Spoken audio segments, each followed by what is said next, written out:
If you're feeling insecure at all about your music or about anything in general, this video is for you because I have dealt with plenty of insecurity throughout my life, and it's just this constant battle we have going on inside our own minds. No matter what we do, no matter what we're trying to accomplish, insecurity is always a factor in that. And I've found it especially present in a lot of musicians and a lot of people who are extremely talented, but the biggest thing that holds them back is their own insecurity. They're either scared to share their songs with other people, or they're insecure to get on stage, or they just don't have that belief in themselves. And this has happened to me a lot throughout a lot of different endeavors that I've had.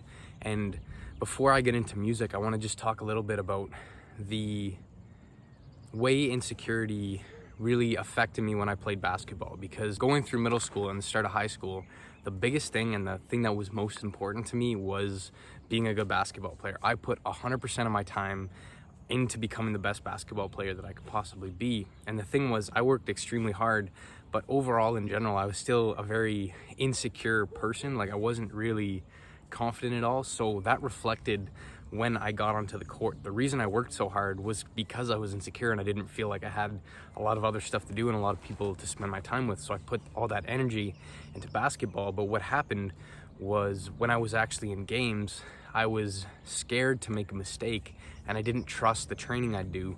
So I'd naturally be very timid and I naturally wouldn't take a lot of risks when I was playing. So I always felt like on the court, I left something out there. I didn't push hard enough. I didn't put 100% of myself into the game, and that I was just leaving so much of my potential untapped because I was just scared to take the risks. I wouldn't shoot the ball because I was scared to miss. I wouldn't drive to the net because I was scared to get blocked.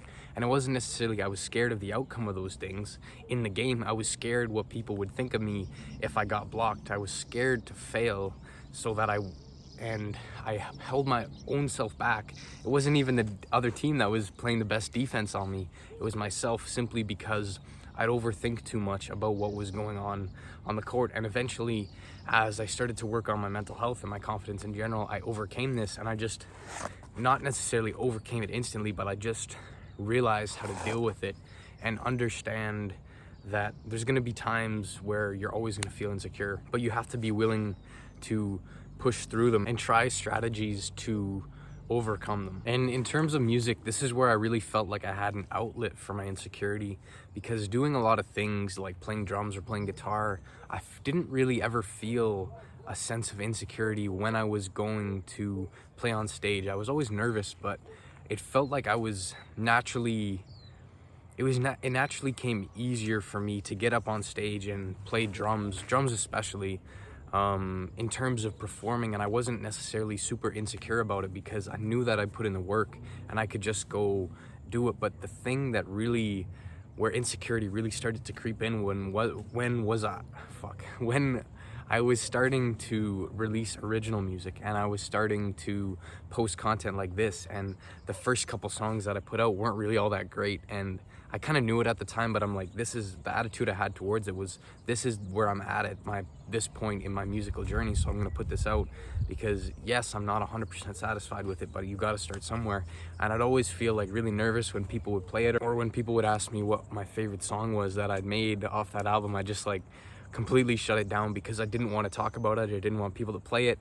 If anyone was kind of playing the old YouTube videos that I uploaded, like the first couple covers and stuff I'd done, I'd always get super antsy and super nervous about it.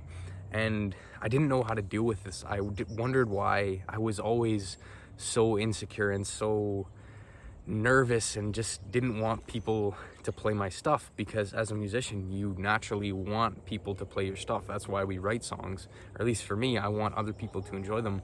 But when you're starting out, it's so hard to kind of feel that attention from people. And what the hell are those dogs barking? Anyway, be okay with being judged and be okay with being seen as something different, because when you put a whole bunch of time into something, it's natural to feel like you don't want to be rejected by other people and you don't want other people to make fun of what you're doing. So naturally there is some resistance to it, and that's perfectly natural. It's something that we've evolved to do that. It's stuff that has kept us alive for centuries. But the thing is, with insecurity, if you want to overcome it, especially in your music, you just have to be willing to feel that feeling of insecurity. You have to be willing to show people your songs. You have to be willing to get up on stage, because the only way to get over that feeling is to accept it and feel it for what it is, because the more you do it, the easier it's gonna get. It's just like going to the gym. When you first go, it's extremely painful to get in there. You don't want to go. All the exercises seem hard, and if you're doing like a bicep curl, you feel that burn while you're doing it. After, you feel pretty exhausted. The next day you feel sore. But the more you start to go, the more you actually start to enjoy going to the gym. You enjoy lifting the weight. You're seeing progress in your physique. You're starting to make friends at the gym, and it's becoming a more enjoyable experience. The thing is, with overcoming insecurity and sharing your stuff with other people, you have to be okay with feeling that feeling. You have to be all right with being judged, because there's no way around it. You can't just magically make that feeling disappear. But the thing is, the more that you do it, the easier it gets. The worst you will ever feel is for about 5 seconds when someone asks you about your song or makes fun of it or whatever. But eventually you overcome that feeling, and you learn that it's really not the end of the world if someone doesn't like your song or someone makes fun of it. And oftentimes when you have those thoughts, your worst critic is yourself. Basically what you're doing is you're predicting the worst. You're expecting the worst to happen. You're expecting people to make fun of your song and people to hate you as a person because you didn't make your song perfect and they don't like it. But the thing is, people honestly really don't care as much as you think. They're going through their daily life, and yeah, they might listen to your song and say something about it, but they really don't care all that much about you. They'll either like your song or they won't. It's just the way it is. And that's part of life. You can never please everyone, and if you're trying to, you're never going to get anywhere. You need to be willing to be authentic to yourself and be able to know that insecurity is always going to be a part of life, but the more that you face it, the more you're going to be able to overcome it. All right, with that being said, if you don't know already, my name is Colby Wallace. I hope you enjoyed. If you want to join my free community on how to overcome writer's block and improve yourself as a songwriter, a video for that is in the description. And nothing more to say. Never stop creating, my friend, and I will see you in the next one.